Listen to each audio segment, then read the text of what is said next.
নবম দশম শ্রেণীর উচ্চতর গণিত 14 নম্বর অধ্যায়ের অন্যতম গুরুত্বপূর্ণ একটা অঙ্ক হচ্ছে এটা, যে সবগুলো একই রঙের হওয়ার সম্ভাবনা কত। প্রশ্নটা হচ্ছে, যদি প্রতিস্থাপন না করে একটি করে পরপর 3টি মার্বল তোলা হয় তবে সবগুলো একই রঙের হওয়ার সম্ভাবনা কত। যদি তোমাকে এরকম কথা বলে তাহলে তুমি প্রথমে সমগ্র ফলাফল বাহির করবা। সমগ্র ফলাফল কিভাবে বাহির করবা? এখানে কালো মার্বল আছে 10টা, লাল মার্বল আছে 10টা, কালো মার্বল আছে 5টা, সাদা মার্বল আছে 15টা। এগুলোকে প্রথমে তুমি যোগ করবা। তারপরে এই সূত্রটা তুমি মনে রাখবা, সবগুলো একই রঙের হওয়ার সম্ভাবনা ইকুয়াল সবগুলো লাল অথবা সবগুলো কালো হবে অথবা সবগুলো কি সাদা হবে। এখন যদি সবগুলো লাল হয়, বলো লাল কয়টা ছিল এখানে? 10টা, তাহলে অনুকূল 10। আর নিচে কত হবে? মোট সমগ্র ফলাফল 30 গুণ লাল মার্বল। কি তুমি কি একটা তুলবা না 3টা তুলতে হবে? 3টা তুলতে হবে। যেহেতু একটা তুলে ফেলছো, আর নতুন করে যদি আরেকটা তুলতে চাও তাহলে গুণ চিহ্ন দিতে হবে।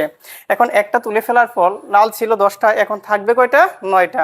তাহলে উপরে কত দিব তুমি? 9।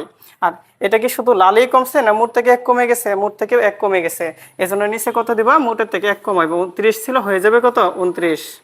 পরে দিবা আবার গুণ চিহ্ন। লাল কয়টা তোলা হয়েছে তোমার? 2টা। আরো কয়টা তুলতে হবে? 1টা। এখন তৃতীয় মার্বলটা যখন তুলবা, লাল প্রথমে ছিল 10টা, পরে হয়ে গেছে 9টা, পরবর্তীতে তোমার হাতে থাকবে কয়টা? 8টা। আর নিচে কত হবে? এই 29 থেকে 1 কমে যাবে, 28। তাহলে আমার লালের কাজ শেষ। পরে আবার যোগ চিহ্ন দিবা। এখন কালো মার্বলের কথা যখন বলবে, বলো এখানে কালো মার্বল ছিল কয়টা? 5টা। তাহলে প্রথমে তুমি কি দিবা? 5। আর নিচে হচ্ছে সমগ্র ফলাফল 30। পরে গুণ চিহ্ন দিবা। তো কালো একটা তুলছো, এখন আরো একটা তুলতে হবে। যখন দ্বিতীয় মার্বলটা তুলবা তখন কালো ছিল 5টা, হয়ে যাবে কয়টা? 4টা। আর নিচেও কি 1 কমে যাবে। পরে আবার গুণ চিহ্ন দেবা। এখন তৃতীয় মার্বলটা যখন তুলবা তাহলে আরো একটা কমে যাবে। তাহলে লাল ছিল এখানে 4টা, হয়ে যাবে কয়টা? 3টা। আর মোটে থেকেও কি 1 কমে যাবে। তো এটা গেল সবগুলো কালোর হিসাব।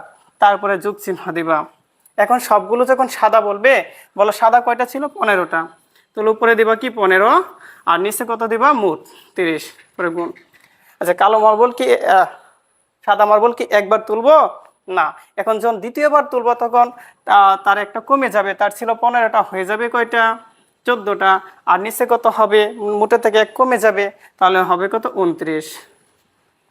পরে গুণ চিহ্ন। এখন সাদা মার্বল কি আমরা 2টা তুলবো না 3টা তুলবো? 3টা তুলবো। তাহলে 1টা 2টা তোলা হয়ে গেছে। এখন তৃতীয়টা যখন তুলবা তাহলে আরো একটি কমে যাবে, তাহলে হবে কত? 13। আর নিচে কত হবে? 28 ইকুয়াল। এখন এই সম্পূর্ণটা তুমি ক্যালকুলেটরে হিসাব করে এটার উত্তর বাহির করে নেবা।